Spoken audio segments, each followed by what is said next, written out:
Hello everyone and welcome to our presentation. Hi, my name is Dr. Terracciano and I'd like to talk to you a little bit today about building family relationships while supporting literacy in the primary grades. So the article that I'll be referencing it came out of the YC Young Children Journal, and the title of it is Addressing Young Children's Literacy and Behavior Needs Through Family Literacy Program. All right, we're going to look at various topics. The most important one is how do we promote literacy development in the lives of young children? Well, we can do that through family collaboration. And what does the research say about uh, making this happen, right? And so we're looking at some other areas such as what sort of traits do teachers need to have in order to build that successful rapport with parents. All right, and then we're going to look at something titled Circle Time. It was something that Frederick Verbel was the father of this format. I'll give you a conclusion. I'll give you the reference of specifically where the article came from and how I'm using this article as a way to discuss this topic, literacy development in young children and bringing parents together in the classroom with teachers. So we know that the home-school collaboration becomes even more important when addressing the needs of children who have learning and behavior difficulties. It is particularly important during the primary grades, when close contact between teachers and families in the preschool setting decrease. So what we're saying here is that we know that parental involvement is crucial. We know that when teachers and parents work together collaboratively, we not only take care of children's non-academic struggles, such as maybe confidence, self-efficacy, or self-concept, who they are in this world, self-regulation issues, but we know that the teacher and the parent have the ability also to promote academic achievement. Now, what does the research say about this? Several promising studies support the approach of simultaneously incorporating family literacy and behavior strategies into early childhood curriculum. So what we're saying is when we provide parents with the resources of what kind of activities they can foster at home academically, it has an impact on the child's behavior in class. And vice versa, when we communicate to parents and work with them how to promote children to behave properly in the classroom, it also fosters academic achievement. So one has an impact on the other.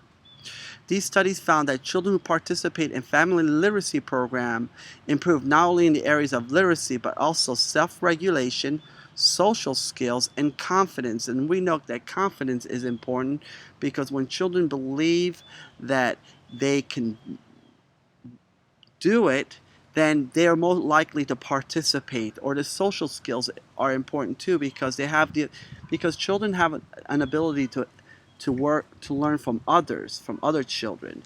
And self-regulation is so important too because when children can self-regulate their behavior, they're more likely to use their words in a conversation. They're more likely to use their intellectual ability to solve problems. So how do we build that?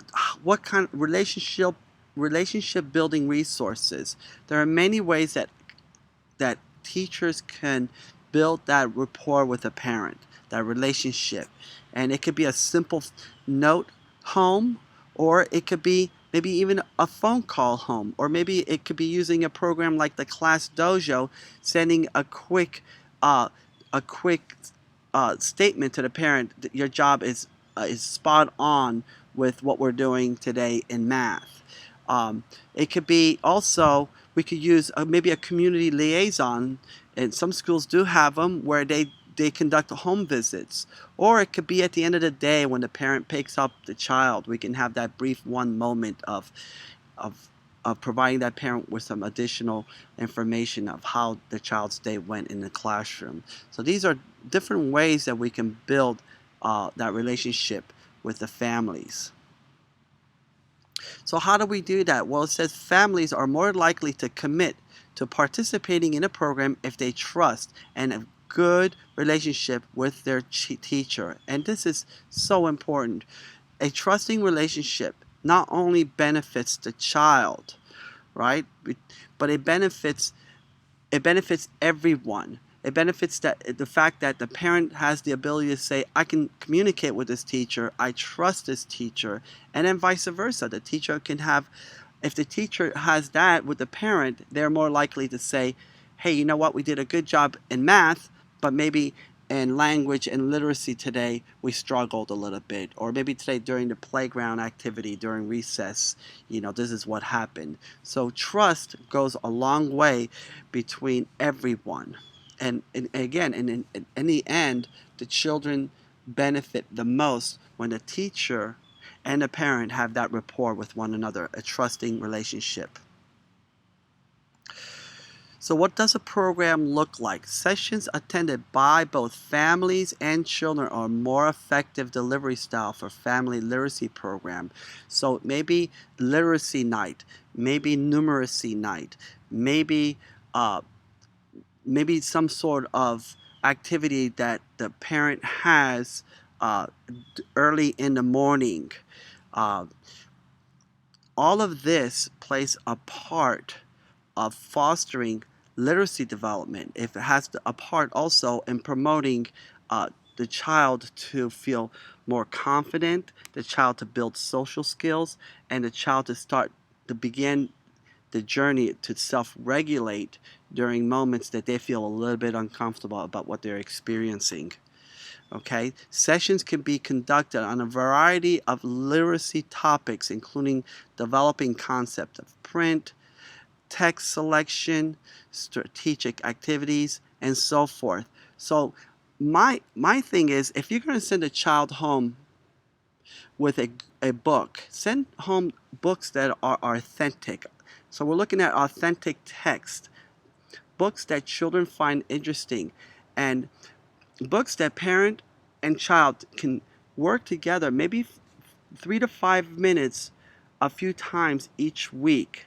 They can have that bonding relationship. And we know that if we provide those type of resources, uh, it has so much benefit on the child's academic achievement. It also has a benefit on the child's non-academic behavior. When children, so what the article is saying is the the families, the children and the parent, the relationship that they have has an impact on the child's behavior in the classroom.